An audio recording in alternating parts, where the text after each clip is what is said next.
Ako po si Miss Winnie at ito ang ating kwento. Si Teresa ay isang tahimik na dalaga mula sa mayamang pamilya. Maganda siya at may maginhawang pamumuhay. Marami ang nagsasabi na napakaswerte niya sapagkat nasa kanya na ang lahat ng inaasam ng iba. Hindi niya naranasang magtrabaho dahil bukod sa napakaswerte niya sa kanyang mga magulang, meron pa silang matagal ng kasambahay na nag-aasikaso ng lahat. Ngunit sa kabila ng lahat ng ito, may isang bagay na hindi pwedeng gawin ni Teresa. Bawal siyang mag-boyfriend hanggat hindi pa siya nakakapagtapos ng pag-aaral. Pero dahil maganda siya, marami ang umaaligid sa kanyang mga binata at isa dito ay kanyang natitipuhan. Pero lihim lang niya itong hinahangaan. Ngunit isang araw, pagpasok niya sa kanilang bahay ay bigla na lang siyang sinalubong ng kanyang papa at agad siyang sinampal sa di malamang dahilan. Diyos ko Albert, bakit mo naman sinaktan ang anak mo? Hindi ba't napag-usapan naman natin na kakausapin lang natin si Teresa? Tanungin mo naman muna siya bago mo siya saktan ng ganyan. Hindi mo pa nga alam kung totoo yung nasa litrato eh. At bakit pa ako magtatanong, Marisa? Kitang-kita na sa litratong to na nakikipaglandian niyang anak mo. Hoy, ikaw Teresa ha? Sige, ipaliwanag mo kung ano to. May boyfriend ka na? Nakikipag-boyfriend ka na maski hindi ka pa natatapos sa pag-aaral? Hindi po, wala po. Ano po ba kasing litrato yan at bakit galit na galit po kayo sa akin? O ayan, tignan mo. Sino yan? Bakit kayo magkayakap? Kita mo? Ngiting-ngiti ka pa dyan eh. At talagang sa labas pa ng eskwelahan mo to ginagawa. Swail ka! Wala po akong ginagawang ganyan. Yung litrato na yan, nagpapasalamat lang po siya sa akin kasi pinautang ko po siya ng pambayad niya sa project. Pero hindi ko po siya boyfriend. Magkaibigan lang po kami. Hindi po ako nakikipaglandian dahil alam ko naman po na bawal. Sinusunod ko po kayo, Papa. Hindi po ako suwail na anak. Lahat ng gusto niyo sinusunod ko dahil nirerespeto ko kayo. Oo, meron mga nanliligaw pero hindi ko po yun pinapansin. Grabe naman ho kayo, sasaktan nyo na lang ho ako ng basta-basta. Huwag mo kong niloloko, Teresa.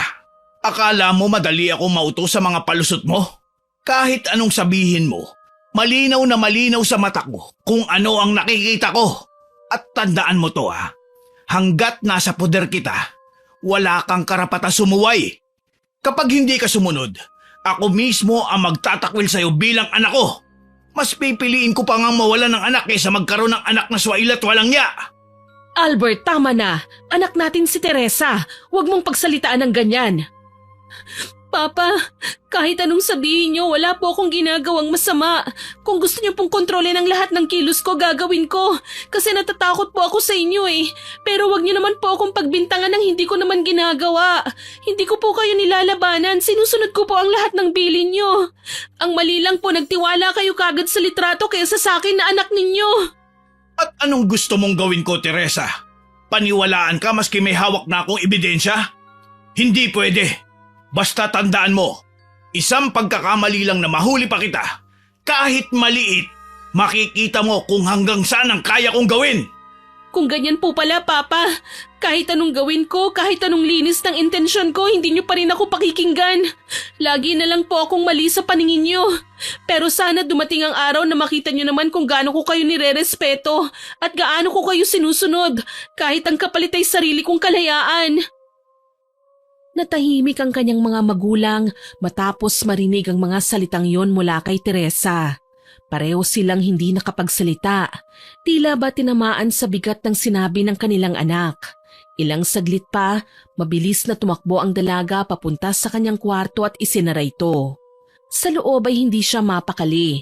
Paulit-ulit niyang iniisip kung sino ang maaaring magpadala ng litrato sa kanyang mga magulang. Alam niyang wala siyang ginagawang mali, ngunit malinaw na may taong gusto siyang siraan. Agad na pumasok sa isip niya si Beth. Siya lang naman kasi ang nakakaalam na nanliligaw sa kanya ang lalaking kasama niya sa larawan. Ngunit agad din niyang tinaboy ang hinala na yun. Iniisip niya na hindi ito magagawa ni Beth sa kanya dahil matalik silang magkaibigan. Kaya lalo lamang siyang naguluhan. Habang nakahiga siya sa kamang umiiyak, biglang may kumatok sa pinto. Mabilis siyang bumangon at inayos ang sarili bago tinungo ang pinto upang tignan kung sino ang naroon. Pagbukas ng pinto ni Teresa, bumungad sa kanya ang kanyang ina na si Aling Marisa. Nakita niya ang pag-aalala sa mga mata nito at kaagad siyang niyakap. Anak, patawarin mo ang papa mo ha. Nadala lang siya ng galit. Ayaw ka naman talaga niyang saktan eh. Pero alam mo na, mahigpit talaga siya pagdating sa ganyan. Hindi kaagad nakasagot si Teresa. Naramdaman niya ang init ng yakap ng kanyang ina at doon lalo siyang napaiyak. Mama, bakit po ganun si Papa? Kahit anong gawin ko, kahit gaano ko siya sinusunod, pakiramdam ko kulang pa rin. Hindi niya ako pinapakinggan. Naiintindihan kita, anak. Naniniwala ako sa'yo. Pero sana, konting tiis na lang ha. Darating ang panahon na maiintindihan ka rin ng papa mo. Hindi madali sa kanyang magtiwala, lalo na sa pagdating sa mga bagay na ayaw niyang mangyari sa'yo. Mahal ka ng papa mo, Teresa, kahit hindi niya laging naipapakita. Napahinga ng malalim si Teresa at pilit pinahid ang mga luha. Kahit masakit ang loob niya, ramdam niyang totoo ang mga sinabi ng kanyang ina. Sana nga po, Mama. Sana isang araw makita niya rin kung gaano ko siya nire-respeto. Alam naman niya yun, anak. Nabulagan lang talaga siya sa litrato na yan. Nagulat lang talaga yun dahil sa nakita niya. Pinoprotektahan ka lang niya, anak. Sana maintindihan mo yun, ha? Hindi ko naman po kayo susuwayin eh, at naiintindihan ko naman po kayo palagi. Mabuti kung ganon. O sige, magpahinga ka na. Huwag mo nang isipin ang mga sinabi ng papa mo, ha? Ako nang bahalang makipag-usap sa kanya. Tumango lamang si Teresa. Nang makalabas ang kanyang ina, agad niyang isinara ang pinto at muling humiga sa kama. Masama pa rin ang kanyang loob. Hindi na siya nakakain ng hapunan dahil sa pagod at bigat ng kanyang iniisip.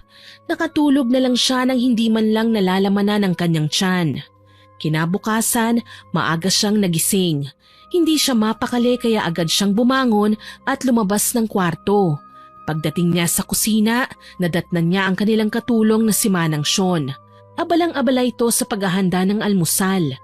Matanda na siya, puti na ang buhok at kulubot na ang balat, ngunit kapansin-pansin pa rin ang sigla at lakas sa kanyang mga kilos at galaw. Magaan itong kumilos, maingat sa pag-aayos ng mesa at maasikaso sa lahat ng kailangan ng pamilya. Bata pa lang si Teresa, si Manang Sean na ang nag-aalaga at tumutulong na magpalaki sa kanya. Mula sa pag-aalaga nung siya ay musmus pa lamang hanggang sa ngayon na siya'y dalaga na, hindi nagbabago ang pagmamalasakit at pag-aaruga ng matanda sa kanya. Kaya't sa kabila ng mga mahigpit na patakaran ng kanyang ama, naramdaman niya na may isang kakampi sa bahay nila, si Manang Sean, na laging nakahandang makinig at umalalay sa kanya. Nang makita siya ni Manang Sean, agad siyang ngumiti at bumati sa kanya. Aba, maaga ka ngayon, iha. Halika na, maupo ka na at nang makakain ka. Salamat po, Aling Sean. Sila papa po, gising na ba? Baka maya-maya ay bumaba na rin sila. Mauna ka na, maaga ang pasok mo ngayon, hindi ba? Opo. O sige, ipaghahain na kita. Salamat po ulit, Aling Sean. Habang inihahain ni Aling Sean ang pagkain, bigla siyang natigilan. Parang may naalala siyang mahalaga. Napakunot ang noo niya at saglit na tumigil sa pagkilos. Bakit po, Aling Sean? May naisip po ba kayo? Hindi ko sana sasabihin ito, iha eh. Kaso bigla akong kinabahan nung maalala ko. Ano po ba yun? Kagabi, bago ka pumasok sa kwarto mo, may nakita akong kakaiba. Hindi ko alam kung ako lang bang namalikmata, pero ang nakita ko parang wala kang ulo habang naglalakad. Nanlaki ang mata ni Teresa sa narinig. Hindi siya kaagad nakasagot at napatingin lang sa matanda habang unti-unting gumagapang ang kaba sa kanyang dibdib. Ano pong ibig niyong sabihin? Baka naman po namalikmata lang kayo. Hindi, Teresa. Malinaw ang nakita ko. Kailangan mong magdoble ingat. Masamang pangitain ang ganon.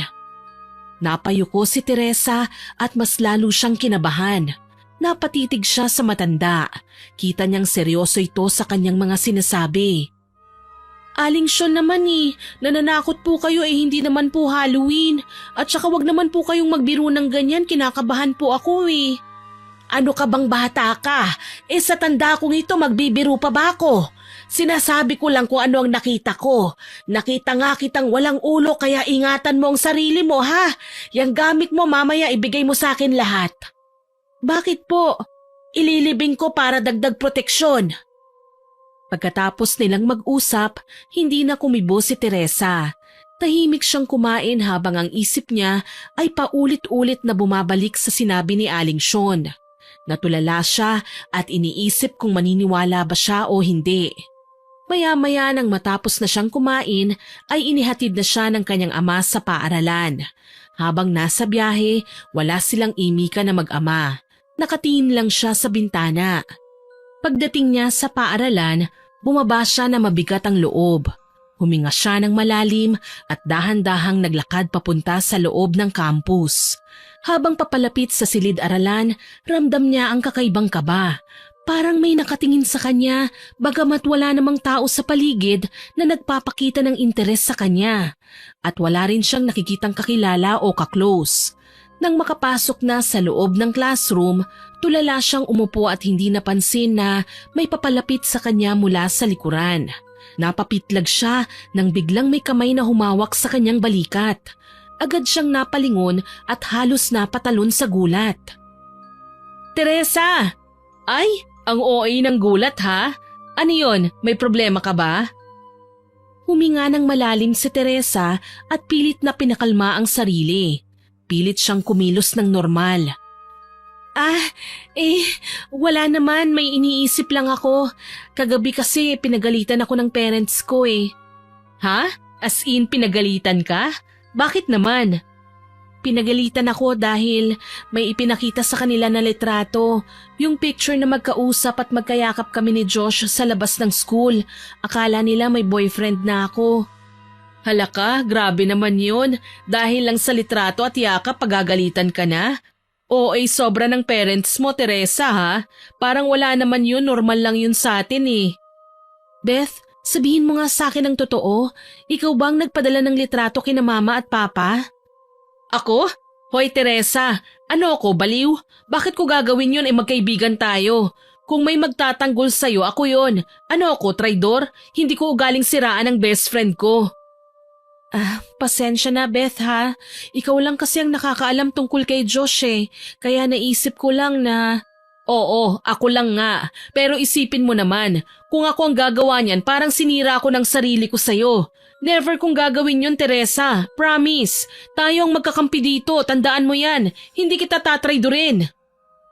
Bahagyang lumuwag ang dibdib ni Teresa at kahit papano'y nakumbinsi siya ng mga salita ni Beth. Sana nga… Oo naman, ano ka ba? Malay mo may ibang galit sa'yo kaya ganun. Baka naiinggit sila. Galit? Bakit naman sila magagalit sa akin? Wala naman akong ginagawang masama ganun talaga Kahit wala kang ginawa, may mga taong hindi masaya kapag maayos ang buhay ng iba. Kaya huwag ka na masyadong mag-isip. Basta lagi mong tatandaan, nandito ako para sa'yo. Totoo yan ha. Baka naman ine-etchos mo lang ako Baka ikaw talaga. Baka naman naiinggit ka na sa akin.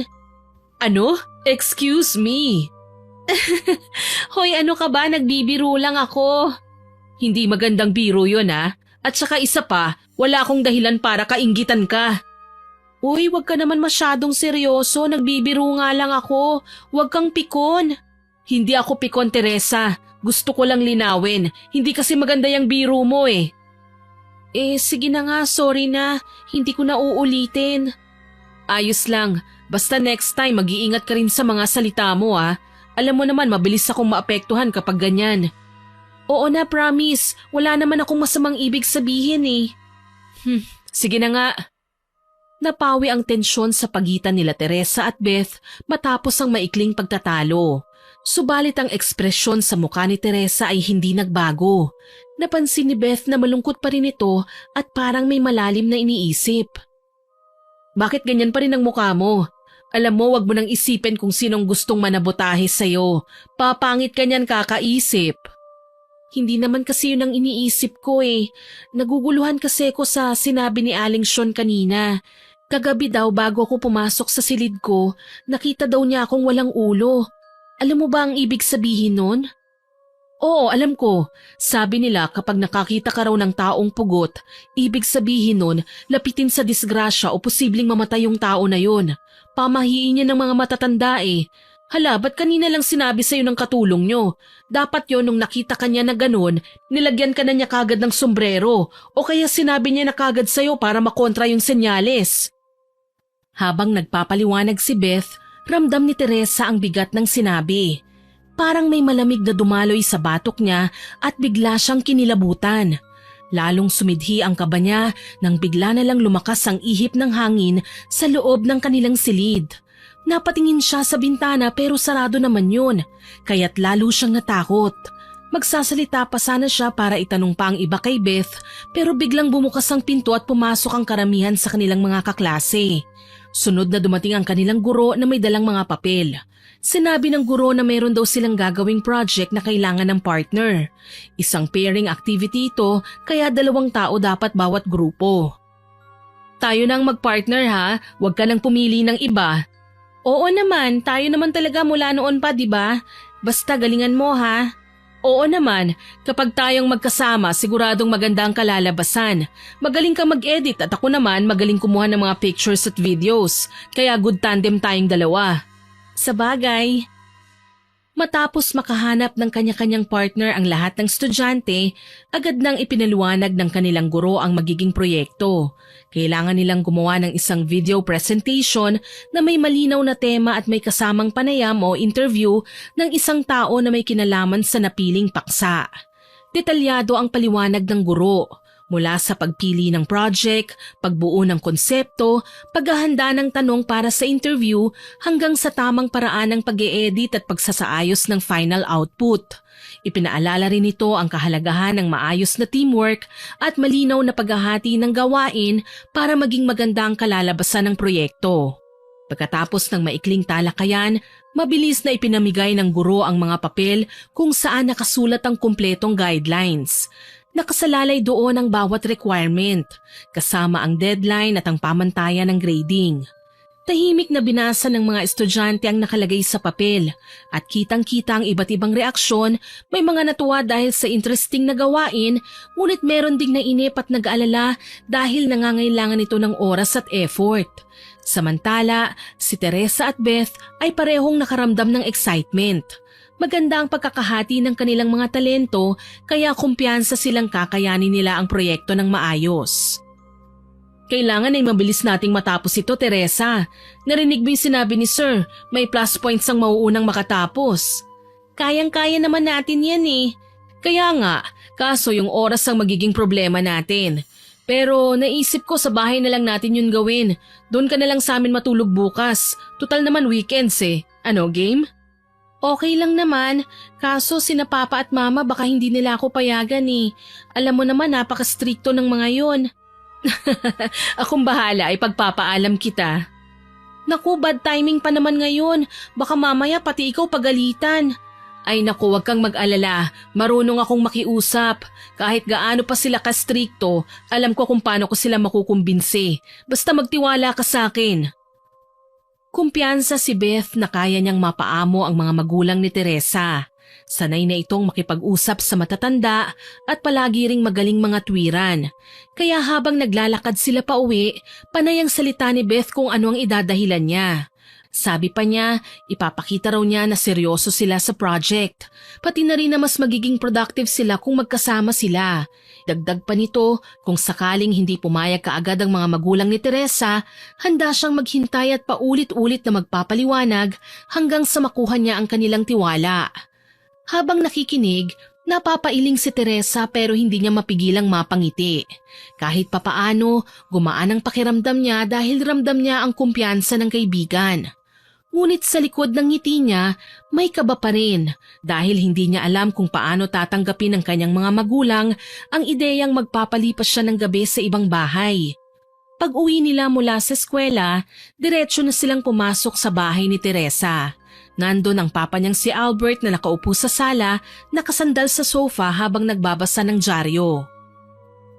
Magandang hapon po, Tito. Kumusta po kayo? Ikaw pala, Beth. Ayos lang naman. Mabutit na dalaw ka ulit dito sa bahay. Opo eh. Kasi po tito, may project po kami sa school. Kailangan pong gumawa ng video presentation. Mas maganda po sana kung magkasama kami para mas mabilis naming matapos. Kung papayag po kayo, pwede po bang doon na muna si Teresa magstay sa amin? Kahit itong weekend lang po. Tahimik si Teresa, nakatayo lang sa gilid. Hinihintay niya ang reaksyon ng kanyang ama at iniisip na baka pagalitan silang dalawa. Ngunit laking gulat niya nang mabilis na tumango ang kanyang papa. Kung tungkol sa project, walang problema. Payag ako. Basta siguraduhin yung pag-aaral ang palagi niyong inuuna ha, at walang kalokohan. Ay, maraming salamat po Tito Albert. Promise po puro project lang ang aasikasuhin namin. Napabuntong hininga si Teresa. Hindi makapaniwala na ganun lang kabilis pumayag ang kanyang ama. Parang hindi siya ito. Parang nauto kagad ng magaling makiusap niyang kaibigan. Pero naisip din ng dalaga na talagang malaki ang tiwala ng kanyang ama sa kaibigan niya kaya naman pumayag ito kaagad. Nagtuloy na sila sa kwarto ni Teresa at nagsimulang kumuha ng ilang damit ang dalaga. O ano, bilib ka na sa akin ano? Sabi ko naman sa'yo papayag ang papa mo eh. Oo na, bilib na ako. Pero grabe ka rin ang bilis mong na-convince si Papa Akala ko pa naman magtatanong pa siya ng kung ano-ano eh. Kasi nga marunong akong makisuyo. At saka alam kong may tiwala sa akin si Tito Albert, kaya hindi na ako nahirapan pa. Hindi ko pa rin gets eh. Ako nga minsan kapag nagpapaalam, ang daming tanong. Ikaw isang salita lang payag kagad sila? Ibig sabihin lang yan, alam niyang safe ka sa akin. Kaya huwag ka nang mag-alala. Bukas, smooth sailing ang gagawin natin. Wala kang problema. Sana nga. Umalis na sila mula sa bahay at naglakad papunta sa kanto kung saan maraming dumadaan na pampublikong sasakyan. Inalok sila ni Mang Albert pero tinanggihan ito ni Beth. Gusto raw niyang maranasan ulit ang simpleng biyahe at mas praktikal na rin dahil magdadala sila ng gamit para sa kanilang project.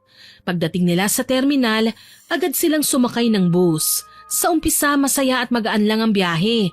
Maraming pasahero, may ilang estudyante rin at may mga nagbebenta ng pagkain sa loob. Tahimik lang si Teresa, nakasilip sa bintana habang pinagmamasdan ng mga nagdadaan ng tindahan, palengke at mga taong abala sa kani-kanilang gawain. Ngunit maya-maya, napakunot ang noon niya nang mapansin na tila masyadong malayo ang tinatahak ng bus. Hindi na niya napigilan ng sarili at kaagad na nagtanong. Beth, saan ba tayo pupunta? Malayo na to Bahagyang tumingin si Beth sa kanya. Ngumiti at saka marahang nagsalita. Oo nga pala. Hindi ko nasabi kagad sa'yo eh. Uuwi muna tayo sa probinsya namin. Doon natin gagawin ang project. Mas maganda doon kasi tahimik. Tapos marami rin akong kilalang pwedeng ma-interview. Parang bakasyon na rin para sa'yo. Ano? Probinsya? Beth, bakit hindi mo sinabi sa akin kagad? Akala ko sa inyo lang tayo gagawa. Huwag ka nang mag-alala. Mas maganda nga to promise. Isipin mo makakawala ka rin sa bahay nyo kahit sandali. At isa pa, kapag doon natin ginawa, siguradong kakaibang magiging output natin. Ayaw mo ba ng mataas na grade? Hindi pa rin mapakali si Teresa. Ramdam niya ang kaba dahil wala siyang ideya kung saan talaga sila pupunta at paano kung malaman ng kanyang mga magulang. Ngunit sa paraan ng pagsasalita ni Beth, punong-puno ng kumpiyansa, parang may kasamang pangungumbinsi, unti-unti na ring lumambot ang loob niya. Pero, paano kung hanapin ako nila Papa? Hindi naman nila alam na probinsya mo palang pupuntahan natin. Ako nang bahala. Kung sakali ako ang kakausap sa kanila. Huwag ka na lang munang mag-alala. Basta isipin mo lang parang bonding natin ito. Bakasyon habang gumagawa ng project. Hindi man lubos na kumbinsido, napabuntong hininga si Teresa. Sa isip niya, wala rin siyang choice dahil nasa biyahe na sila. Pinilit niyang pakalmahin ang sarili at kinumbinse na baka nga mas maganda ang kalalabasan ng kanyang proyekto kapag doon nila ito ginawa. Pagkarating nila sa probinsya, agad na bumaba sina Teresa at Beth mula sa bus. Sa paligid, ramdam ni Teresa ang tahimik na kapaligiran. Malalawak na bukirin, mga punong nakahilera sa gilid ng kalsada at malamig na simoy ng hangin na kakaiba sa nakasanayan niyang buhay sa bayan. Pagdating nila sa bahay na tutuluyan, agad itong napansin ni Teresa. Malaki ang estruktura, gawa sa kahoy at bato, may malalaking bintana at malapad na beranda. Bagaman halatang bihira ng tirhan, maayos at malinis ang paligid. Walang alikabok, nakatabi ng maayos ang mga gamit at tila alagang-alaga. Ngunit kapansin-pansin din ang katahimikan. Silang dalawa lang ni Beth ang tao sa loob. Ipinaliwanag ni Beth na tinatawag nilang mother house ang bahay na yon. Dahil dito nakatira ang kanilang mga lolo at lola noon. Ngunit ngayong halos lahat ng kamag-anak niya ay nasa ibang bansa na, mga caretaker na lamang ang pumupunta roon paminsan-minsan upang alagaan ang bahay. Matapos mag-ayos ng mga gamit, ipinakita ni Beth kay Teresa kung saan siya makakapagpahinga. Inihatid siya nito sa isang kwarto na may malinis na kama, kurtina at mesa. Pagkatapos, naghiwalay na muna sila upang makapagpahinga. Kinabukasan, pagkagising ni Teresa, laking gulat niya nang imulat ang mga mata at makita si Beth na nakatayo sa gilid ng kanyang kama. May hawak itong kutsilyo at may mga bakas ng dugo ang talim. Nakatitig ito sa kanya, ni hindi kumukurap. Anong ginagawa mo? Agad siyang napaupo at tinignan ang kutsilyong hawak ni Beth. Nanginginig ang kanyang boses nang muling magsalita. Beth, bakit may dugo ka? At para saan yung kutsilyo? May bala ka bang masama? Ha? Ano bang pinagsasasabi mo dyan? Nagkatay lang ako ng manok para may iluto tayo. Tapos narinig kitang parang umuungol kaya agad kitang pinuntahan dito. Ano bang iniisip mo ha? Napapatayin kita? Sus, walang ganyan. Hindi ako killer, uy. Saglit na natigilan si Teresa. Hindi malaman kung matatawa o matatakot sa sinabi ng kaibigan. Bumangon ka na nga dyan at nang makakain na tayo. Naghanda na ako ng agahan natin at mamayang tanghali tinola ang uulamin natin. Matapos nilang kumain ng agahan, lumabas sila sa maliit na balkonahe ng bahay. Doon nila inilatag ang mga gamit para sa kanilang gagawing project. Habang nagbubuklat si Beth ng mga papel, nakikinig lang si Teresa at paminsan-minsan ay nagtatanong. O, ganito na lang. Ako na sa research part. Ikaw naman sa pag-aayos at pagsusulat. Para mabilis tayong matapos. Tapos mamaya pwede tayong pumunta sa ilog. Ang ganda doon, parang swimming pool. Sige, bahala ka na. Basta matapos lang natin kagad ito. Habang patuloy silang nag-uusap, biglang napatigil si Teresa. Napakuyom siya ng kamao at napahawak si sentido. Aray! Oh, hoy Teresa! Bakit? Anong nangyayari sa'yo? Ang sakit ng ulo ko. Bigla na lang. Para bang umiikot lahat. Baka nahilo ka lang sa biyahe kahapon o baka naman gutom ka pa rin kahit kumain na tayo. Hindi, iba ito, Beth. Ang bigat, ang sakit ng ulo ko. Huminga ka ng malalim, dahan-dahan. Kung gusto mo, ihiga muna kita sa kwarto. Unti-unting tumutulo ang pawis sa noo ni Teresa kahit hindi naman mainit. Habang inaalalayan siya ni Beth, nakaramdam siya ng matinding kaba. Hindi lang dahil sa sakit ng ulo, kundi dahil parang may kakaibang nangyayari sa kanyang katawan. Habang inaalalayan siya papasok ng kwarto, lalong lumalakas ang pintig ng ulo ng dalaga. Para bang may tumitibok sa loob na hindi maipaliwanag, tapos may tila naririnig siyang bumubulong-bulong. Beth, sino yon? Ha? Anong sino yon? May naririnig akong bumubulong eh. Walang bumubulong. Tayo lang ang magkasama dito. Walang bumubulong, Bes. Hindi. Meron talaga eh. At hindi lang isa, marami sila, Beth. Hindi ko maintindihan kung anong sinasabi pero parang hinihila nila ako. Napaatras si Beth at saglit na natigilan.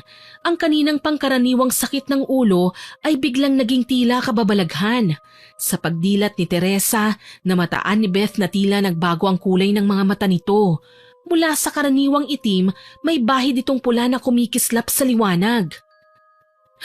Diyos ko, Teresa, anong nangyayari sa'yo? Biglang napahawak si Teresa sa dingding.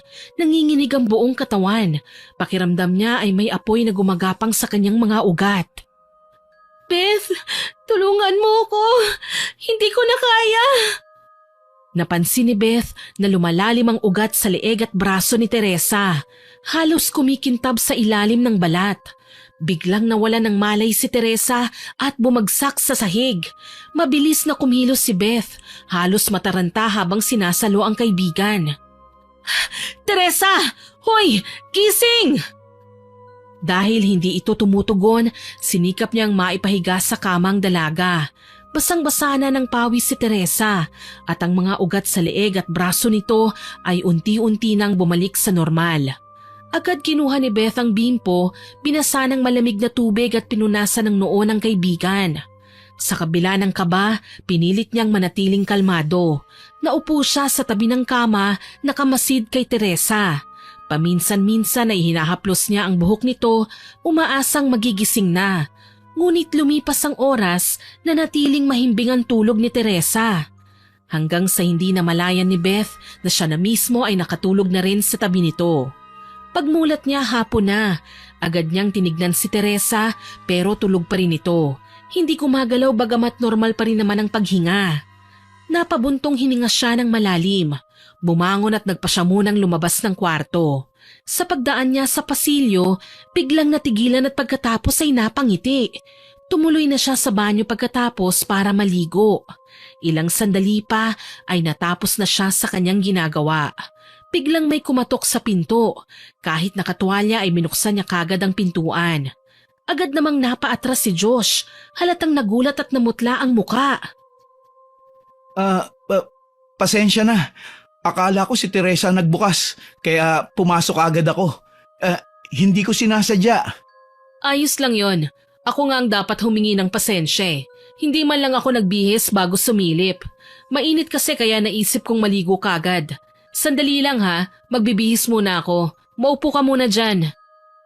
Tumango si Josh bilang pagsang-ayon. Ngunit halata sa kilos niya ang kaba at pag-aalangan. Habang nakaupo, nililibot niya ang tingin sa paligid na para bang hinahanap kung nasaan si Teresa.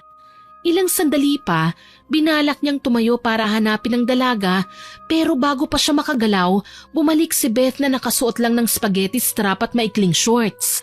Lumapit siya ng walang pakundangan at may mapang-akit ng ngiti sa labi. Nang akmang yayakapin ni Beth ang binata, agad na umiwas si Josh. Tila ba ng diri at hindi makapaniwala sa ginagawa ng kaibigan ng babaeng nililigawan niya. Dahan-dahan niyang itinulak palayo si Beth. Bakit? Ayaw mo ba? Nandidiri ka ba sa akin, Josh? Hindi tama ang gusto mong mangyari, Beth. Akala ko ba nandito si Teresa? Kaya nga ako pumunta dito dahil sabi mo nandito siya. Oo, nandito naman talaga siya kaso tulog. Tulog naman pala ba't sabi mo sa chat, bilisan kong pumunta? Eksakto, kaya nga pinabibilisan kitang pumunta dito para magkaroon tayo ng oras sa isa't isa Ano? Bakit? Kapag ba sinabi ko na wala dito si Teresa, pupunta ka ba? Hindi ba?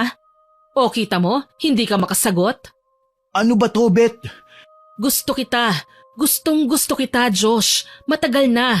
Buhat nung elementary days pa lang tayo, ikaw na ang gusto ko. Pero hindi mo ako pinapansin Nang lumipat ka ng school sa college, grabing tuwa ako noon kasi magkakasama na tayo ulit. Baka sakali mapansin mo na ako. Hindi ko alam na may nararamdaman kang ganyan. O ngayon alam mo na, anong gagawin mo? I'm sorry. Sorry? Yun lang? Ano bang nakita mo sa best friend ko ha? Aminin mo, mas maganda naman ako sa kanya, hindi ba? Oo, mayaman siya pero mas sexy ako at kaya kong ibigay sa'yo ang lahat, as in lahat. Beth, tama na. Bakit ka ba nagtsatsaga sa babaeng yun? Hindi siya pwede dahil istrikto ang mga magulang niya. Ako na lang, bagay naman tayo Hindi talaga pwede. Kaibigan lang mula noon hanggang ngayon ang pagtingin ko sa'yo. Hindi nalalagpas dun. Ganon? O sige, kung ayaw mo, ayos lang. Pero pwede naman maski walang label Ayos lang sa akin. Maski isikreto natin kung gugustuhin mo. Magiging maligaya ka. Bahagyang lumapit pa si Beth at dahan-dahang parang pusang umaaligid. Nakalabi siyang nakangiti at may kakaibang kumpiyansa sa kanyang galaw. Maya-maya ay bigla niyang ipinatong ang kanyang kamay sa balikat ni Josh. Dama ni Josh ang init ng katawan ni Beth habang ikinukumpas nito ang buhok niya sa balikat at paulit-ulit na dumadampi ang kamay sa braso na puno ng malisya at panunukso. Umatras ng bahagya si Josh, halatang naaalibadbaran sa ikinikilos ni Beth. Subukan mo lang, kahit isang beses lang. Ano ba? Tigilan mo na nga ako. Napasinghap si Beth sa lakas ng tinig niya. Ngunit agad din itong ngumiti na parang hindi apektado. Si Josh naman ay napabuntong hininga, pinilit pakalmahin ang sarili bago muling nagsalita. Alam mo ba kung bakit gusto ko si Teresa? Kasi siya yung pangarap ko. Kasi may respeto siya sa sarili niya. Alam niya ang halaga niya. At hindi niya kailanman bababuyin ang sarili niya para lang sa pansamantalang kasiyahan. Natigilan si Beth, bahagyang napatitig sa kanya. Ngunit sa halip na makaramdam ng hiya, lalo lang tumalim ang kanyang mga mata. So, ako bastos? Dahil ba sa naging totoo ko sa nararamdaman ko? Mali ba talaga yon? Mali yun, lalo na kung may masasaktan. At lalo na kung may masisira. Ayokong masaktan ng babaeng mahal ko. Kaya pasensya ka na kung hindi ko masusuklian ang nararamdaman mo. Kung sakali ba nawala si Teresa, mapapansin mo ba ako? Hindi ko alam. Pwedeng oo, pwedeng hindi. Kasi totoo naman eh. Sa ngayon, kaibigan lang talaga ang turing ko sa'yo. Hindi nalalagpas dun. Mabuti pa uwi na muna ako. Hindi ako nakapagpaalam kina Lola eh. Hindi nakasagot si Beth. Nakatitig na lamang siya sa likod ni Josh habang unti-unting lumalayo ito sa kanya. Napakuyom ang kanyang mga kamao at pagkatapos noon ay patabog na isinara niya ang pintuan at galit na pumasok sa kwarto. Sa sobrang galit at inggit ng dalaga, naisipan niyang gumawa ng gayuma para kay Josh. Desperado na siyang maagawang binata mula sa kaibigan niyang si Teresa. May kaalaman si Beth sa pangungulam, mga sekretong itinuro sa kanya ng kanyang lola noon at walang alam dito si Teresa. Gabi na at tahimik na ang paligid ng mga oras na yon. Kinuha ni Beth ang 3 itim na kandila at inilapag sa gitna ng mesa. Isa-isa niyang sinindihan ang mga ito. Umupo siya sa harap ng mga kandila, napapikit siya nagsimulang bumigkas ng mga salitang hindi karaniwang nauunawaan. Habang lumalalim ang dasal, nag-iba ang tono ng kanyang boses. Sa gitna ng ritual, inilabas niya ang isang maliit na bote. Dahan-dahan niyang isinalin dito ang isang malapot na likido mula sa mangkok na kanyang inihanda. Sa unang tingin, mukha lamang itong malinaw na tubig, ngunit kung titignan para itong langis na kumikintab at bumubuo ng mumunting bula. Nang matapos siya, pawis na pawis si Beth na para ba siyang nilagnat at hinigop ang lakas ng kanyang katawan. Hingal na hingal siya at mahigpit na hinawakan ng bote na para bang isang kayamanang bawal mawala. Kinabukasan ay maagang nagising si Teresa. Pagmulat niya ng mga mata ay agad niyang hinanap ang kaibigan. Nakita niya ito sa labas ng bahay, nakaupo at tulala, parang kay lalim ng iniisip. Matamlay ito maski nalapitan siya ni Teresa. Nagtaka ang dalaga nang mapansin ang malamig na tingin sa kanya ni Beth. Tila ba walang gana na kausapin siya. Beth, may problema ba? Paano ba naman kasi? Tinulugan mo ko kahapon. Ang akala ko gagawin na natin yung project natin pero wala naman pala. Naku, hindi ko alam. Wala na akong maalala eh. Bakit nga ba ako nakatulog? Naging sunod-sunod ang paghingi ng pasensya ng dalaga. Hindi niya talaga sinasadya at hindi niya akalaing nakatulog siya ng ganoon katagal. Oo na, okay na. Wala na yun. Nakakahiya. Mabutit hindi ka nag-alala o nagpanik. Alam mo ngayon lang nangyari to. Ewan ko kung anong problema sa katawan ko. Nag-alala rin naman ako eh. Pero nang makita ko na maayos naman ang paghinga mo, hinayaan na lang kita. Pinilit ni Beth na ngumiti at ipakita na okay na siya. Ngunit sa loob-loob niya ay nagngangalit ang kanyang damdamin. Panayang mura sa kanyang isipan, galit na galit siya kay Teresa. Lalo siyang nainis sa sarili dahil kailangan pa niyang tiisin ang pagpapanggap na kaibigan siya nito. Alam ni Beth na wala siyang magagawa kundi manatiling malapit kay Teresa. Sa ganoong paraan, hindi siya mahihiwalay kay Josh at masusubaybayan pa niya ang bawat kilos ng dalawa. Kahit hindi pa man sinasagot ni Teresa si Josh, batid niyang may damdamin din ito para sa binata. At yun ang pinakamasakit para kay Beth, ang makita na may posibilidad na maagaw sa kanyang lalaking pinapangarap niya. Anong gagawin na pala natin ngayon? Ano pa, edi magsisimula na tayo ng maaga. Puntahan na natin yung tao na i-interviewin natin. Tara na kina Josh. Sino? Si Josh Bacamo? Nandito si Josh? Oo, lola niya yung i-interviewin natin. Tsaka nalaman ko na naroon si Josh. Ay, kinikilig na yan. Ano? Hindi Tumahimik ka nga dyan, baka mamaya may makarinig nakakahiya. Sus, kunwari ka pa. Halika na, baka sakaling maabutan natin ang apple of the eye mo. Sandali lang, hindi pa ako nakapagbihis o nakapaghilamos man lang Nakakahiya naman. Ayos na yan, hindi naman sila maarte dito sa probinsya. Halika na. Wala nang nagawa si Teresa kundi ang sumunod. Ang totoo, ang hakbang na yon ay hindi lamang para sa kanilang proyekto. May mas malalim na dahilan si Beth. Yon ay ang muling makita si Josh. Naglakad na ang dalawa papunta sa bahay nila Josh. Nang makarating sila, nakita nila ang binata na nagwawalis sa bakuran. Teresa? Pasensya ka na, napaaga kami ng dating. Kumusta? Ayos lang. Hali kayo, tuloy kayo. Ano pala ang kailangan nyo? Pasensya ka na sa storbo ha. Yung lola mo kasi ang gusto naming interviewin para sa project namin. Ganun ba? Sandali lang at tatawagin ko si Lola. Pinatuloy sila ni Josh sa loob ng bahay. Habang nakaupo sa sala, lihim na inilabas ni Beth ang maliit na bote na naglalaman ng likidong inihanda niya kagabi. Nakatingin siya kay Josh na abala sa pagtawag kay Lola sa kusina. Maya-maya ay bumalik siya sa dalawa. Hindi naman makatingin sa kanya si Beth. Panay lang ang nakaw nito ng tingin sa binata. Ganon din naman si Josh sa kanya. Pero pinilit lang ng binata na maging normal lalo pa at nasa harapan nila si Teresa. Sandali. Nag-agahan na ba kayo? Hindi pa. Ito kasing si Beth Agad akong hinila dito. Naku, wag kang maniwala dyan. Siya kaya ang nagyaya sa akin dito. Sabi niya gusto ka raw niyang makita. Miss na miss ka na raw niya.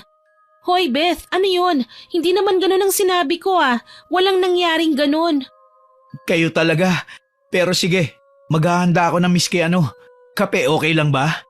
Naku, wag na, nakakahiya. Ayos lang, ano ka ba? Sige dyan na muna kayo. Maghahanda lang ako ng konti. Tumayo si Josh at nagtungo sa kusina. Si Teresa ay sumandal muna sa sofa. Si Beth naman ay lihim na sinilip ang maliit na bote ng gayuma sa loob ng kanyang bag. Kailangan ko ng paraan para mainom niya ito. Hindi ako pwedeng mabigo. Ha? May sinasabi ka ba? Parang bumubulong ka, Beth Hindi baka guni-guni mo lang yon.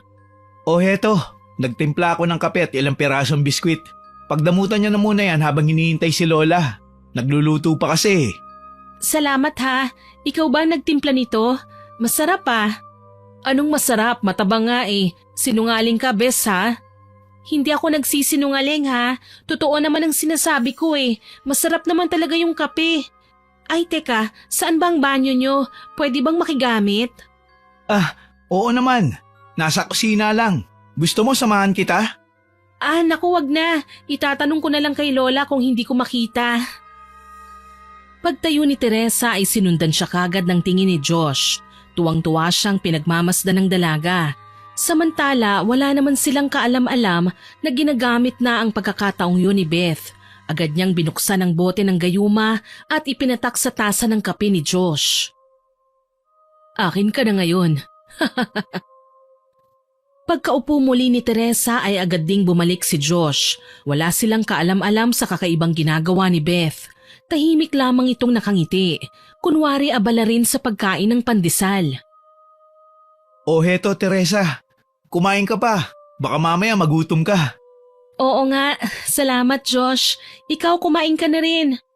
Oo nga naman, yung kape mo lumalamig na Inumin mo na. Kinuha naman ni Josh ang kanyang tasa ng kape at dahan-dahang humigop. Sa gilid ng kanyang mata, pinagmamasdan siya ni Beth, halatang sabik sa resulta ng kanyang ginawa. Samantala si Josh naman ay napansin na tila may kakaiba sa lasa ng kanyang kape. Masyadong mapait na may bahid na kakaibang init. Bakit parang ibang lasa ng kape ko? Baka naman nasobrahan mo lang ng lagay ng kape.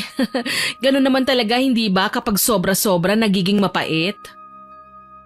Tumango si Josh pero hindi mawala ang pagtataka sa mukha niya. Isang lagok pa ang ginawa niya bago niya inilapag ang tasa. Tapos ay tumayo siya, dala ang kape papunta sa kusina. Ramdam niya ang kakaibang tibok ng kanyang dibdib, mas mabilis kesa normal. Samantala, lihim namang napangisi si Beth habang pinagmamasdan ng papalayong si Josh. Pagkatapos ng mahabang interview ay nagpasalamat ang dalawa at kaagad ding nagpaalam. Salamat Josh ha, malaking tulong itong na-record natin. Sana mapasa kagad namin para matapos na kagad ang stress. Walang anuman. Ingat kayo sa pag-uwi ah. Ikaw, hindi ka pa ba uuwi? Mamaya pa siguro. May aayusin pa ako rito eh. Bukas na lang ulit. Kita tayo. Ganun ba? Sige, mauna na kami ni Beth ha. Kita na lang tayo sa school. Bye! Ngumiti si Teresa at agad na tumayo. Kasunod niya si Beth na halatang tila ayaw pang umalis, subalit wala na siyang magagawa. Habang naglalakad ang dalawa papalayo, panayang pasimpleng lingon ni Beth pabalik kay Josh. Nasa isip niya na magsisimula na ang lahat ng kanyang plano. Makalipas ang ilang oras, nakarating na sa kanilang bahay si Teresa. Halatang pagod siya pero mas nangingibabaw ang kanyang kasabikan na matapos na ang kanilang proyekto. Pagkabukas ng bag, inilabas niya kagad ang mga papel at ang kanyang laptop.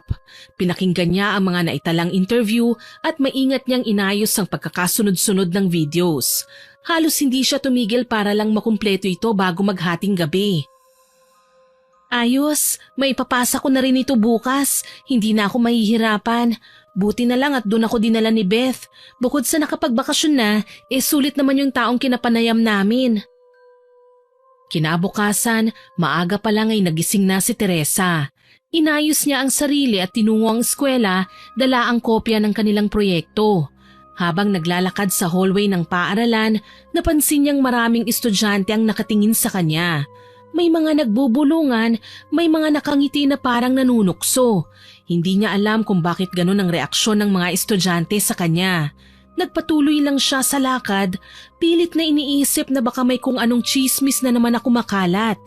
Pero mas lalo siyang kinabahan nang mula sa malayo ay nakita niya si Beth na papalapit. At hindi siya nag-iisa, mahigpit ang hawak nito sa kamay ng isang lalaki. Nang magtama ang kanilang mga paningin, nanlaki ang mga mata ni Teresa nang makilala kung sino ang lalaking yun. Josh? Huminto siya sa paglalakad. Ang ngiti niya ay unti-unting napalitan ng pagkagulat at pagkalito. Hindi siya makapaniwala sa kanyang nakikita. Agad na lumapit si Beth, nakataas ang kilay at may ngiting puno ng pang-aasar. Oh, Teresa, buti naman at nandito ka. Gusto ko sanang sabihin sa'yo na boyfriend ko na si Josh eh. Beth, ano ito? Bakit ganyan ang sinasabi mo? Ang sabi ko, boyfriend ko na si Josh. Tanga ka ba? Gusto mo pa ulit-ulit? Teka, paano nangyari yun? Bakit?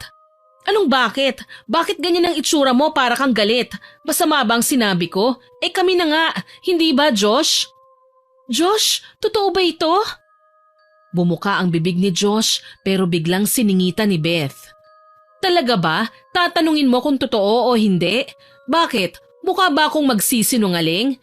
Teresa, kung ano man ang meron kami ni Josh ngayon, kasalanan mo yon. Kasi ang arte-arte mo eh. Ang tagal nang nanliligaw sa'yo pero hindi mo pinapansin. Pinapahirapan mo masyado.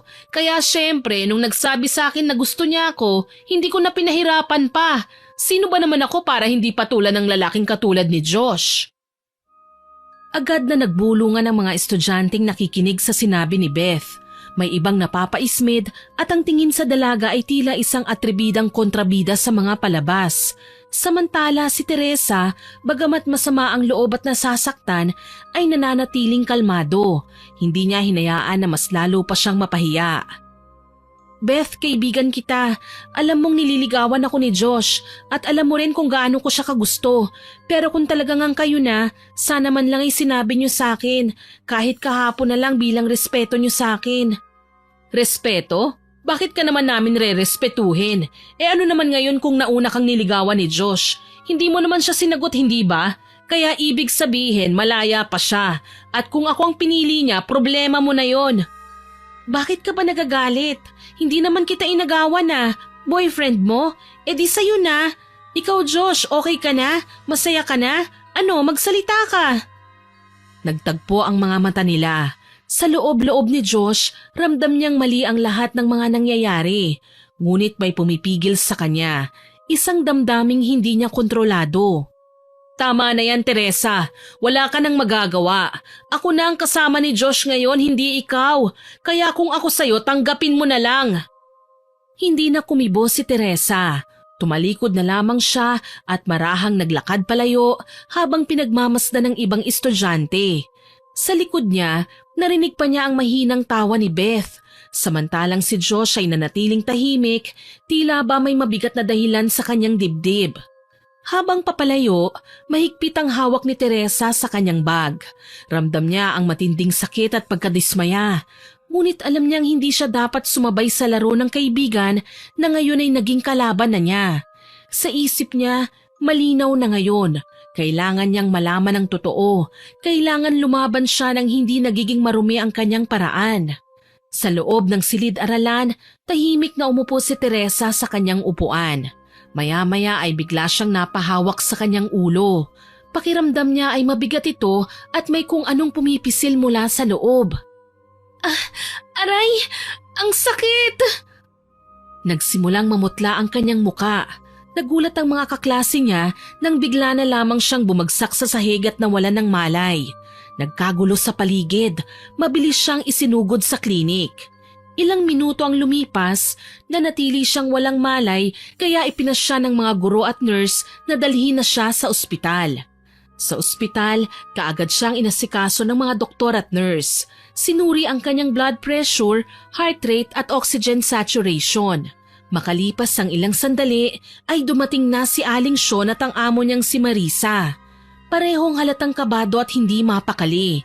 Agad na hiningi ang pahintulot ni Marisa kung pwedeng isailalim ito sa isang test upang masuri ang pwedeng maging dahilan kung bakit bigla itong nawalan ng malay. Pumayag naman siya. Naghintay silang dalawa sa tabi ng kama ni Teresa. Habang naghihintay ay hindi mawala ang tingin ni Aling Sean sa kanyang alaga. Napansin niyang tila may kakaibang kulay ang balat ng dalaga. May bahagyang pangingitim sa paligid ng kanyang mga daliri. Kinuha niya ang kamay ni Teresa at pinagpantay ang dalawang hinliliit nito. Nanlaki ang kanyang mga mata, sabay takip ng kanyang bibig. Diyos ko, ba't ganito? Parang kinukulam ang alaga ko. Ano po? Anong sinabi niyo, Manang? Nakikita ko, Marisa, hindi ito ordinaryong pagkahimatay lang. Sigurado ako na kinulam siya. Hindi na nakasagot kagad si Marisa. Ang totoo, kinilabutan siya sa narinig. Ngunit pilit niyang tinataboy sa isip ang posibilidad na totoo ang sinasabi ni Aling Sean. Wag naman sana, Manang. Baka naman pagod lang siya. O baka may iniinda sa katawan na hindi pa natin nakikita. Mas mabuti ng doktor ang paniwalaan natin kaysa sa mga haka-haka. Tahimik silang pareho habang hinihintay ang resulta. Pagbalik ng doktor, maingat nitong ipinaliwanag na lahat ng test ay normal. Malinis ang dugo, maayos ang utak at walang abnormalidad sa puso at baga. Sabi ko naman sa'yo, Marisa, hindi ito basta sakit. Maniwala ka, nakulam si Teresa. Napalunok si Marisa. Hawak-hawak ang kamay ng anak na tulog pa rin. Pinilit niyang wag lumuha, pero nanginginig ang kanyang mga daliri. Kung totoo man yan, sino naman ang gagawa nito sa anak ko? Wala naman siyang inaagrabyado. Mabait si Teresa. Hindi naman kailangang may kasalanan ng isang tao para kulamin. Madalas yung mababait pa ang nagiging biktima dahil lang may naiinggit o may ayaw sa kanila. Sa narinig ay lalong bumigat ang dibdib ni Marisa. Lumingon siya sa kanyang anak at hinawakan ang buhok nito sa noo. Nagdasal na sana'y magising na ito kaagad. Pagkaraan ng ilang oras, halos sabay silang napalingon nang biglang gumalaw si Teresa. Dahan-dahan niyang iminulat ang kanyang mga mata. Nagulat siya nang makita ang paligid. Mama, nasa ospital po ba ako? Oo anak, nawalan ka ng malay sa klase. Dinala ka nila dito. Ano bang nangyari sa'yo? Akala ko kung napano ka na. Salamat at nagising ka na. Ganun po ba ang nangyari? Wala po kasi akong maalala eh. Siya nga pala, Mama. May napanaginipan po akong masama. Parang totoong-totoo lahat eh. May mga kamay na parang pilit akong hinihila. Ang dami nilang nakapaligid sa akin. Puro itim ang kanilang mga muka. Tapos may babaeng tumatawa ng malakas. Ang lamig-lamig ng katawan ko, Mama. Parang nilulunod ako. Anak, huminahon ka. Panaginip lang yun. Hindi yun totoo. Hindi yon basta panaginip lang. Senyales yan. Kapag ganyan ang nakikita ng isang tao habang nawalan siya ng malay o kaya naman tulog, may gumagawa talaga ng masama sa kanya. Huwag naman sana. Pero anak, may napansin ka bang kakaiba bago ka himatayin? May masakit ba? May nakausap ka bang iba? Wala po. Pero bigla na lang pong sumakit ang ulo ko bago ko himatayin. Una ko po itong naranasan nang pumunta kami sa probinsya nila Beth. Mama, natatakot po ako. Huwag kang matakot, anak. Nandito kami ni Aling Sean. Aalamin namin ang totoo. Oo, Teresa. Hindi ka namin pababayaan ng mama mo. Pero kailangan maging matapang ka. Kung kinukulam ka nga dapat nating malaman kung sino ang may gawa nito. Nanatili pa rin si Teresa sa ospital ng gabing yon. Sabi ng doktor, maayos naman ang lagay niya at nakarecover na sa pagkakahimatay. Pero kailangan pa ring obserbahan dahil hindi pa malinaw ang dahilan ng biglaang pananakit ng ulo niya. Ramdam ni Marisa ang pag-aalala, kaya halos hindi siya mapakali sa pagbabantay sa anak. Si Aling Sean naman ay tahimik na nakamasid. Sinusubukang hanapin sa sarili kung paano makakatulong sa sitwasyon. Pagsapit ng ikalawang araw, hindi na lamang simpleng sakit ng ulo ang nararamdaman ni Teresa. Kumirot na rin ang buo niyang katawan at hindi pa nagtatapos doon. Napansin ni Aling Sean na nagsisimula ng lumabas ang maliliit na butlig sa balat ng dalaga. Makati yun at halos hindi mapigilan ni Teresa ang pagkakamot. Sa sobrang kati, nagkanda sugat-sugat na siya at halos maiyak sa sobrang sakit at inis. Niresetahan siya ng doktor ng mga gamot para mabawasan ang pangangati. Pero hindi pa rin naawat ang sintomas. Lalong nag-alala si Marisa at Aling Sean at hindi na malaman kung ano ang gagawin. Baka po kailangan na talaga nating dalhin sa albularyo ang bata. Gusto ko, Aling Sean, pero si Albert hindi siya maniniwala. Hindi makapagdesisyon ng mag-isa si Marisa. Nais niyang sundin ang sinasabi ni Aling Sean pero mas mabigat ang salita ng asawa niya. Dumating ang ikatlong araw, lalong lumala ang kalagayan ni Teresa. Nang tanghali ay may dumalaw na hindi inaasahang bisita. Si Josh, may dala itong bulaklak at prutas, bagay na alam niyang makapagpapagaan kahit papaano ng loob ng may sakit. Pagpasok niya sa silid, tahimik lang si Teresa. Hindi siya tumingin sa binata. Lumapit ang binata sa mga magulang ng babae. Magandang hapon po. Ako po si Josh. Kaibigan po ako ni Teresa. Kaibigan? Teka, natatandaan kita ha. Ikaw yung nasa litrato na kasama ng anak ko. Anong pakay mo? Bakit nandito ka? Boyfriend ka ba niya? Hindi po niya ako boyfriend. Pero aaminin ko po na nililigawan ko po siya. Kaso, ayaw po niya dahil nangako daw po siya sa inyo na kailangan niya muna magtapos ng pag-aaral. Wala po kaming relasyon. Dumalaw lang po ako sa kanya dahil gusto ko po siyang kumustahin. Sandaling natahimik si Mang Albert. Tinitigan niya si Josh tapos ay napabuntong hininga. Parang doon niya lang tuluyang pinaniwalaan ang mga sinabi ng kanyang anak. Sigurado ka ha? Hindi ka boyfriend ha? Hindi po talaga. Sige, Mag-usap na kayong dalawa. Lalabas na muna kami. Tumalikod ang lalaki. Sumunod na rin ang ibang kasama nito. Naiwan sa loob ng silid ng ospital sina Josh at Teresa. Kumusta ka na? Hindi nagsalita ang dalaga. Nakatingin lamang ito sa kisame at minsan ay sa bintana. Sinasadya nitong hindi pansinin ng binata. Teresa, patawarin mo ko. Bakit ka humihingi ng tawad? Dahil alam kong nasaktan kita. Nasaktan? Hindi ah. Ayos lang naman sa akin kung talaga kayong nagmamahalan eh. Wala naman akong karapatan na magselos o magalit kung kayo na. Hindi ko siya mahal. Ano? Teresa, makinig ka sa akin. Ginawa ko yon dahil meron akong dalawang dahilan. Una, ikaw. At ang pangalawa… Sandali lang. Naguguluhan ako sa mga sinasabi mo eh. Hindi mo siya mahal? Eh bakit mo siya ginawang girlfriend? Dahil alam kong gagawin niya to. Gagawin niya ulit. Si Beth, hindi siya isang pangkaraniwang babae lang. Alam mo bang kilala siya sa baryo o sa probinsya namin na isang malupit na mangkukulam? Ano? Maniwala ka sa akin. Totoo ang sinasabi ko. Itong nangyayari sa'yo, malakas ang kutob kong siya ang may kagagawan nito. At paano ka nakasisiguro? Dahil ginawa niya na to noon. Kinulam niya at pinatay ang unang babaeng minahal ko. Si Estela. Noong una, hindi ko matanggap na siya ang may kagagawan.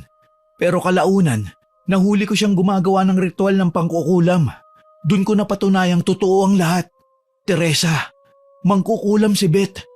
Ang ibig mong sabihin, ako naman ang kinulam niya? Oo, Teresa. At alam kong hindi siya titigil hanggat hindi niya nakukuha ang gusto niya. Alam mo bang sa sobrang desperada niya, tinangkapan niya akong gayumahin. Ano? Ginayuma ka niya? Oo, nung nandun kayo sa amin. Yung kakaibang lasa ng kape, kaya ganun yun kasi meron siyang hinalo habang wala tayo. Sigurado ka ba dyan sa sinasabi mo? Oo, dahil nakita ko at nalasahan ko. Hindi niya alam na matapos kong maituro sa iyo yung banyo, bumalik ako kagad. Pero nung makita ko may nilalagay siya ron, hindi na muna ako tumuloy. Teresa, lahat ng mga nakikita mo ngayon ay puro pagpapanggap dahil gusto kitang iligtas at si Lola. Si Lola?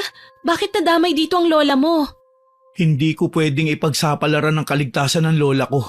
Malupit na mangkukulam si Beth at kapag hindi ko siya pinagbigyan, tsak na pati lola ko posible niyang saktan. Hindi lang dahil sa project kaya kanya dinala ron. Ginawa ka lang niyang kasangkapan para makalapit siya sa akin at sa lola ko. Alam kong sasaktan niya si lola kapag hindi niya naisakatuparan ang gusto niya. Pero bakit ganun? Nakuha na niya ang gusto niya, hindi ba? Nakuha ka na niya. Pero bakit ganun? Heto, tignan mo ang balat ko. Tignan mo ang itsura ko, Josh. Bakit naman kinukulam niya pa rin ako? Hindi ko alam. Siguro dahil sa selos, sa inggit, at ayaw kanyang tigilan, Teresa. Teresa, magpatingin ka na sa albularyo. Hindi ka gagaling dito sa ospital, maniwala ka sa akin. Please, makinig ka. Ayokong pati ikaw ay mapahamak tulad ni Estela. Tumango si Teresa. Nangingilid ang luha at saka pumikit sandali. Doon biglang tumunog ang cellphone ni Josh. Pareho silang napatingin sa cellphone. Nakalagay sa screen ang pangalan ni Beth. Mabilis na sinagot ni Josh ang tawag. At agad na umalingaw-ngaw ang boses ng babae sa telepono. Halatang galit at inis na inis. Josh, nasan ka ba? Kanina pa ako naghihintay ah. San ka ba nagpunta? Bakit hindi ka sumasagot sa mga text at chat ko? May binili lang ako rito sa grocery. Huwag ka na magalit, pauwi na ako. Grocery? Huwag mo nga akong niloloko, Josh. Sabihin mo nga sa akin, sino ang kasama mo? Wala, ako lang to. Sabi nang may binili lang ako eh. Sige na, huwag ka na magtampo. Papunta na ako dyan. Sige, bilisan mo. Hihintayin kita. Naputol na ang tawag. Inilagay ni Josh ang cellphone sa kanyang bulsa. Josh, talaga bang kailangan mong magpanggap sa kanya? Dahil kailangan kong bantayan ang bawat galaw niya. Kapag iniwan ko siya, baka bigla na lang mas matindi pa ang gawin niya. Ayokong ikaw o si Lola ang mapagbalingan niya.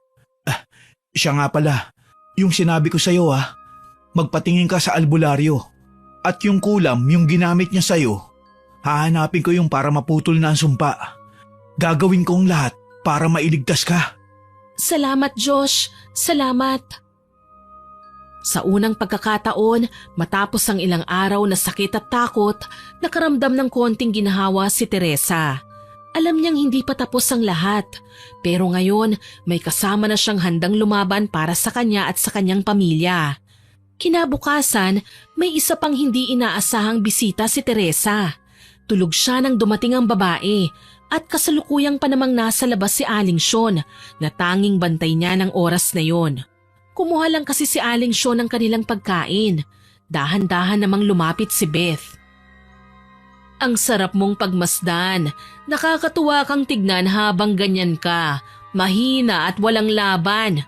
Alam mo, iniisip ko pa kung ano pa bang pwede kong gawin para mas malaki ang mapala ko kapag tuluyan ka nang nawala. Siguro, nasuning ko na rin kaya ang isip ng mga magulang mo para isipin nila na ako ang tunay nilang anak at hindi ikaw. Ang ganda, hindi ba ng plano?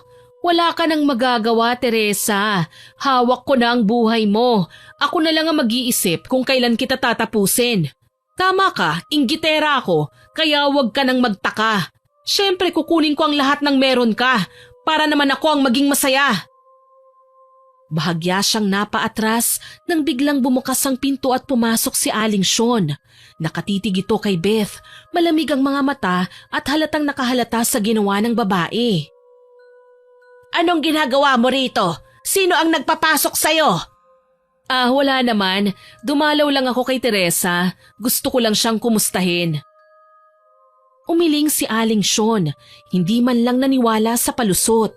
Dahan-dahan siyang lumapit at tumayo mismo sa pagitan nila Beth at Teresa na nakahiga pa rin. Umalis ka na rito! Hindi ka kailangan dito! Ay, ganon?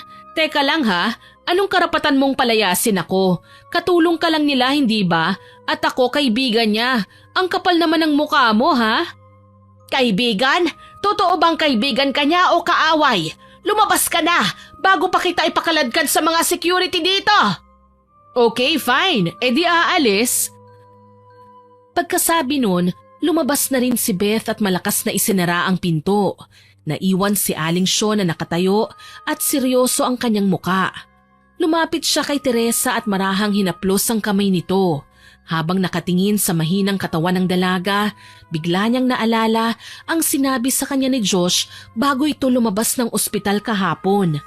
Sinabi ng binata na mag-ingat sila kay Beth dahil hindi ito basta ordinaryong babae. Isa siyang mangkukulam at may matinding galit kay Teresa. Sa simula, nag-alinlangan si Aling Sean. Pero ngayong nakita niya mismo ang kilos at mga salitang binitiwan ni Beth, mas lalo siyang naniwala na totoo ang lahat ng babala ni Josh. Humigpit ang hawak niya sa kamay ni Teresa. Huwag kang mag-alala, iha.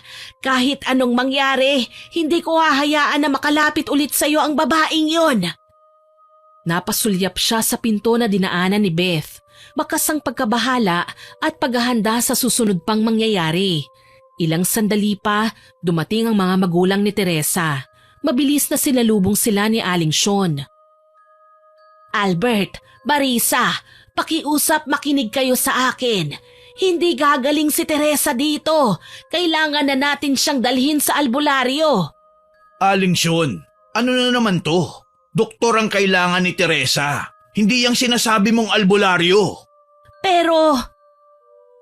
Natigilan sa pagsasalita si Aling Sean nang biglang narinig nilang umiyak si Teresa. Napatingin silang lahat sa dalaga. Papa, Mama, ayoko na po dito sa ospital. Pakiramdam ko po ay lalo po akong lumalala.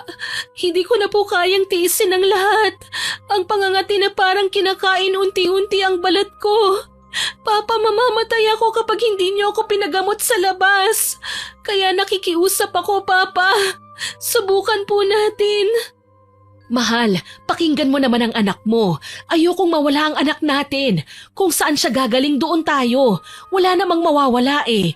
Kung hindi talaga uubra sa albularyo, di bumalik tayo dito sa ospital.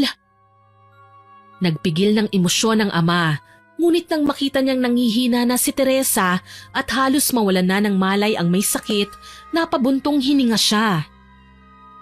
O sige, kung yan ang makabubuti, gawin natin. Pagkasabi noon ay agad na inayos na nila ang mga papeles sa ospital. Sa pagmamadali halos mabangga pa nila ang nurse sa pasilyo. Ang tanging nasa isip nila ay mailabas si Teresa bago pa mahuli ang lahat. Habang abala sila sa pag-aayos ay dumating naman si Josh. Halatang nagmamadali at pawis na pawis ito. Dala ang isang bag na mahigpit na hawak. Pagpasok pa lang niya ay nilapitan na kagad siya ni Aling Sean na siyang nagbabantay. Huwag na kayong mag-aksaya ng oras. Kailangan na talaga natin madala si Teresa sa albularyo. Hindi na magtatagal. Baka malaman pa ni Beth na wala na rito ang mga gamit niya. Anong ibig mong sabihin, iho? Binuksan ni Josh ang dala niyang bag. Mula rito, inilabas niya ang isang manika na gawa sa tela. Ang manikang yun ay punong-puno ng karayom at nakadikit dito ang isang maliit na piraso ng buhok ni Teresa.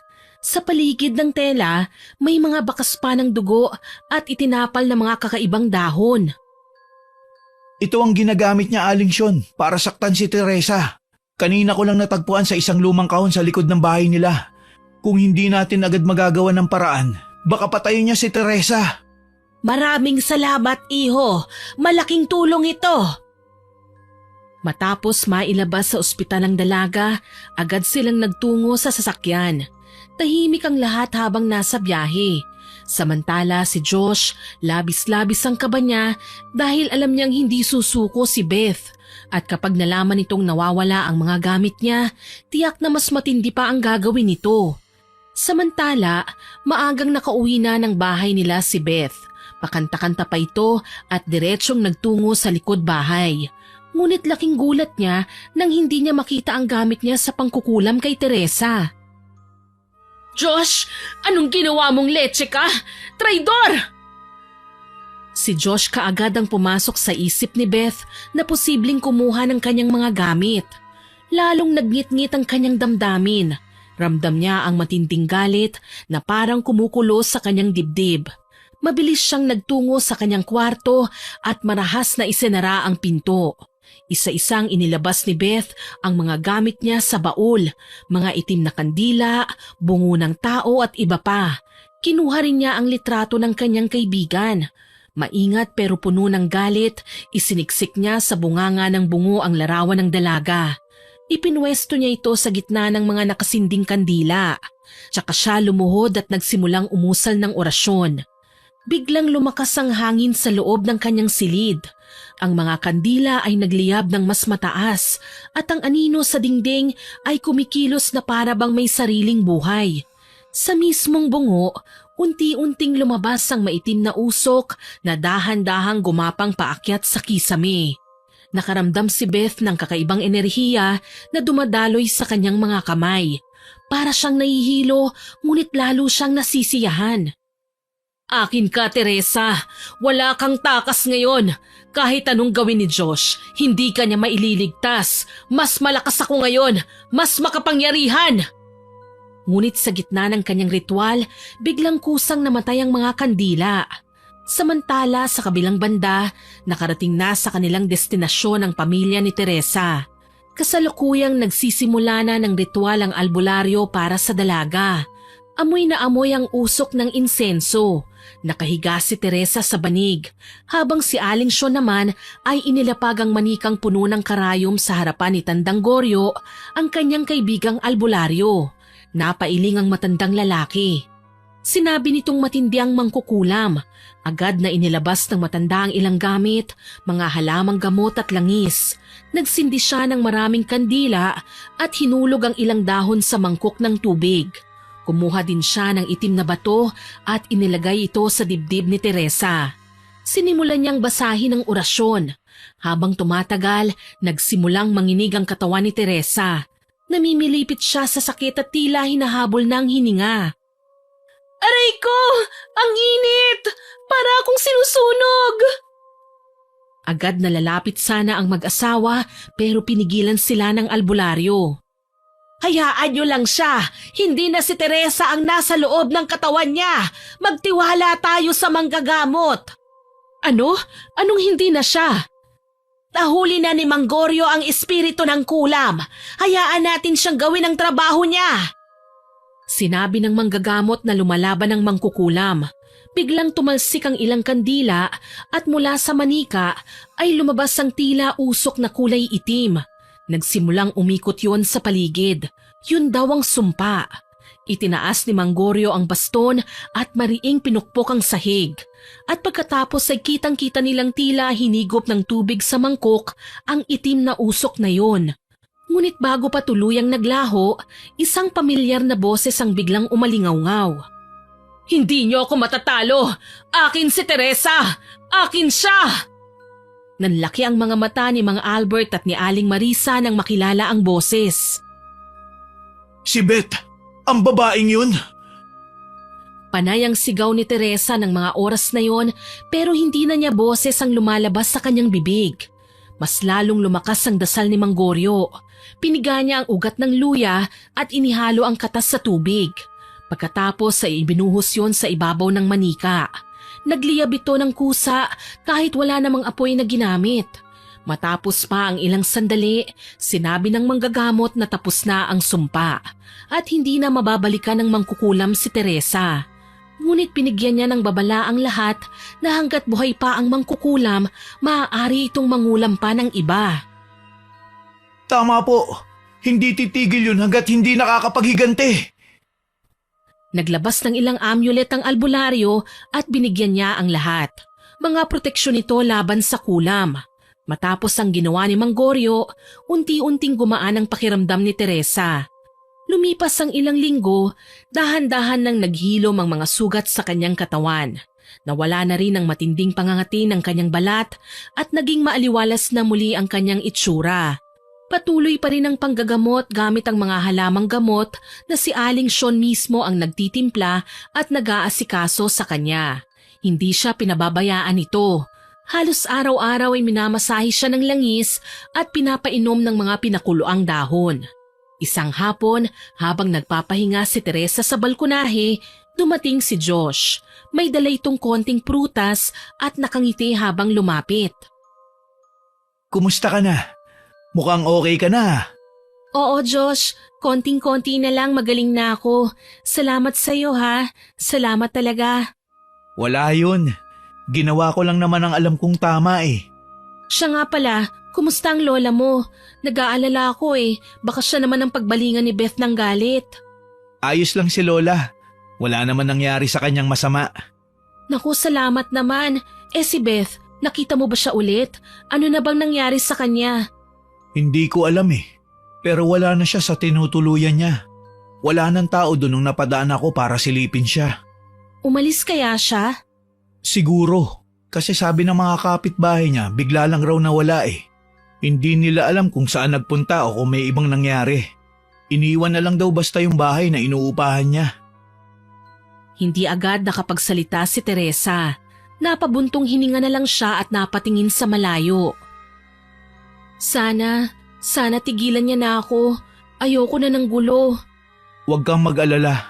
Hanggat nandito ko, walang makakapanakit sa'yo. Salamat, Josh. Hindi ko alam kung anong mangyayari sa akin kung hindi mo ako tinulungan. Wala akong ibang gustong gawin kundi ang protektahan ka. Ang swerte ko naman. Hindi swerte ang tawag dun. Pagmamahal.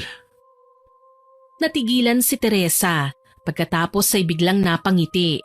Sandaling katahimikan ang namagitan sa kanilang dalawa. Maya-maya ay biglang lumapit ang ama ni Teresa. Seryoso ang mukha niya at halatang kanina pa nakikinig. Tumigil si Josh at bahagyang kinabahan. Agad na nagbigay galang. Magandang hapon po, sir. Hindi kaagad sumagot si Mang Albert. Bagkus ay tumingin muna kay Josh, tapos sa anak niyang si Teresa bago tuluyang lumapit sa kanila. Pwede ba kitang makausap? May gusto lang sana akong sabihin sa'yo. Sige po, sir. Nagpapasalamat ako sa lahat ng naging tulong mo sa anak ko. Kung hindi dahil sa'yo, hindi namin malalampasan ang lahat ng nangyari. Okay lang po yun. Wala po kayong dapat na ipagpasalamat kasi po ginawa ko po yun alang-alang sa kaligtasan ni Teresa. Alam mo, totoo nga yung sabi ni Teresa na mabait ka at nakita ko kung gaano ka kaimportante para sa aking anak. Kaya mula ngayon ay hindi ko napipigilan kung gusto mong ligawan ang aking dalagang anak. Ho? Totoo po ba? Oo, pero may isa lang akong hiling. Sana mahalin mo at igalang ang aking anak. At sana makatapos muna kayo ng pag-aaral. Pangako po, sir. Gagawin ko po lahat ng mga bili nyo. Hindi ko sasayangin ang tiwala ninyo. Napangiti si Mang Albert at tinapik ang balikat ni Josh. Umalis itong magaan ang loob na para bang nabunutan siya ng malalim na tinik. Makalipas ang ilang araw, nakabalik na si Teresa sa paaralan. Malakas na siya at kitang-kita ang saya sa kanyang muka. Nang makita siya ng mga kaklase sa hallway, masayang-masaya siyang sinalubong.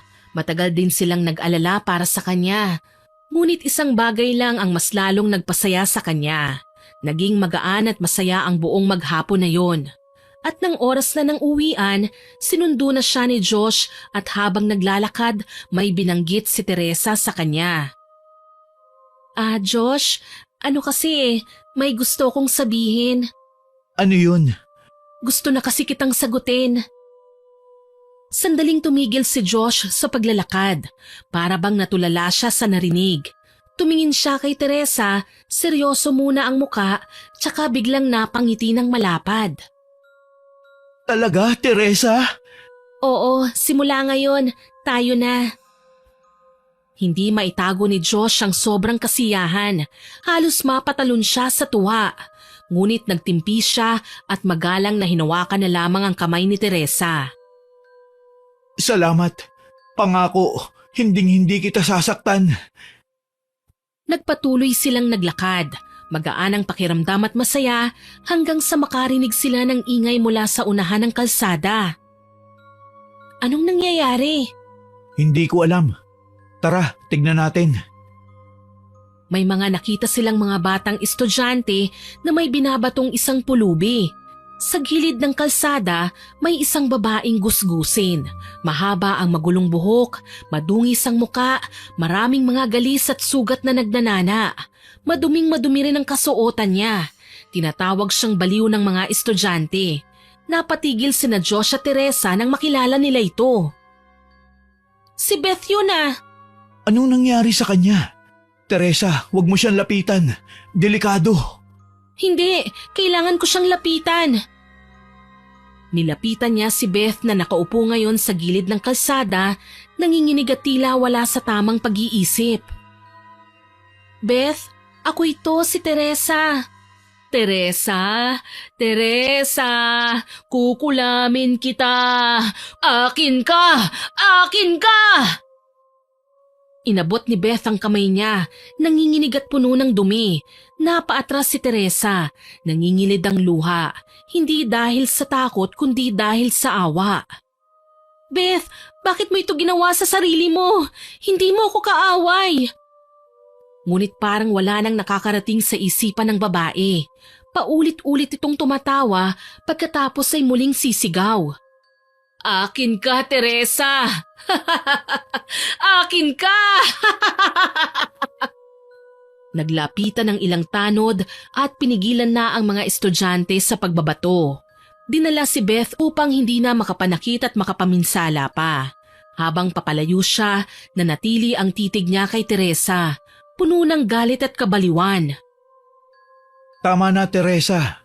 Wala na tayong magagawa sa kanya. Huwag kang maawa. Hindi, Josh. Hindi ko siya magawang kamuhian. Oo, sinaktan niya ako pero kawawa siya.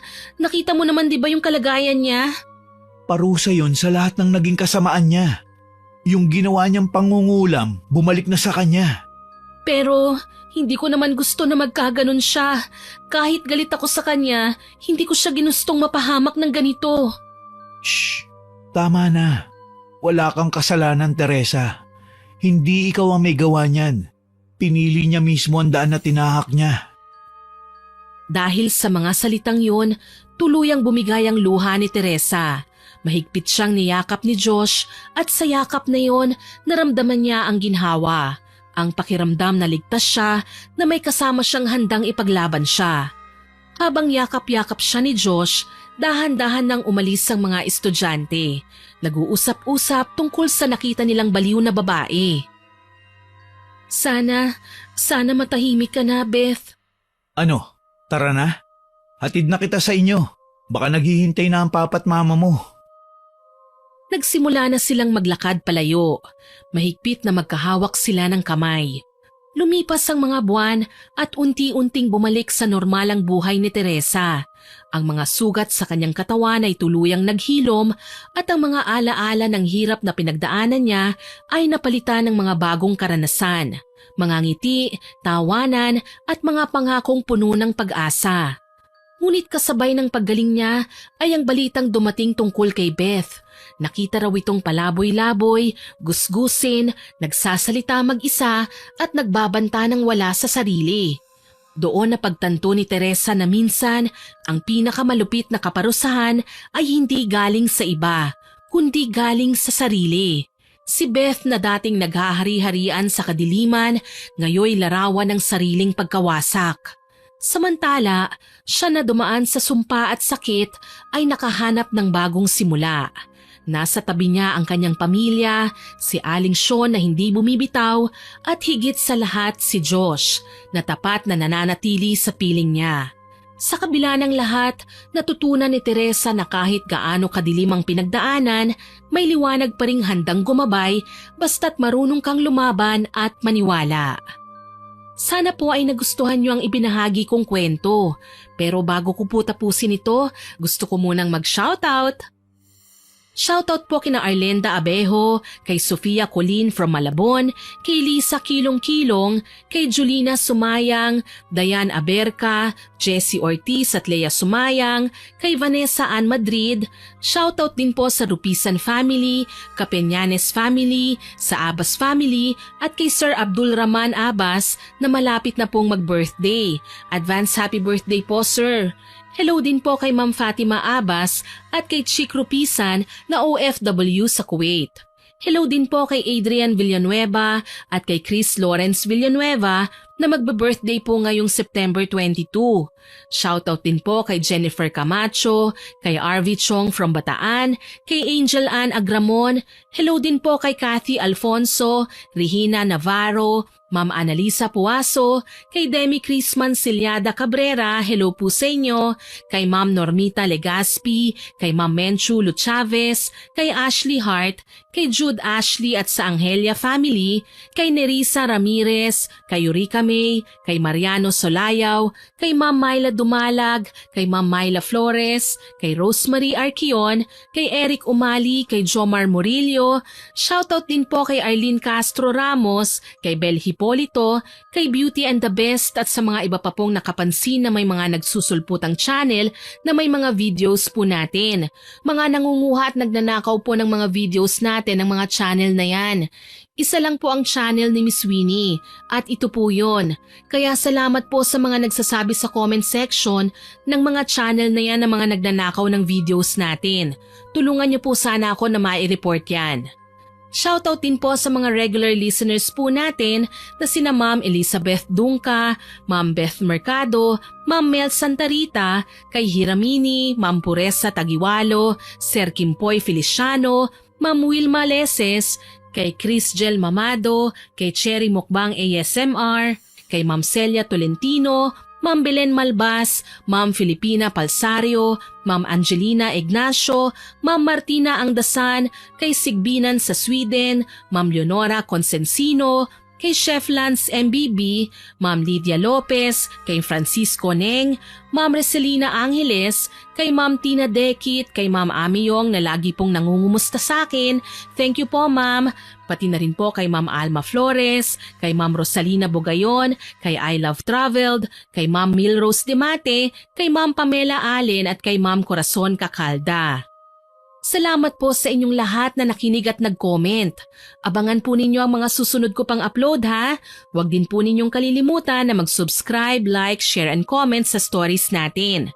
Para po mabilis nyong makita kung may bago tayong kwento, pindutin nyo lang po ang notification bell para updated po kayo kung may bagong upload po tayo. Aasahan ko pa rin po ang suporta nyo ha. God bless po sa ating lahat. Muli, ako po si Miss Winnie na nagpapasalamat sa inyong pakikinig.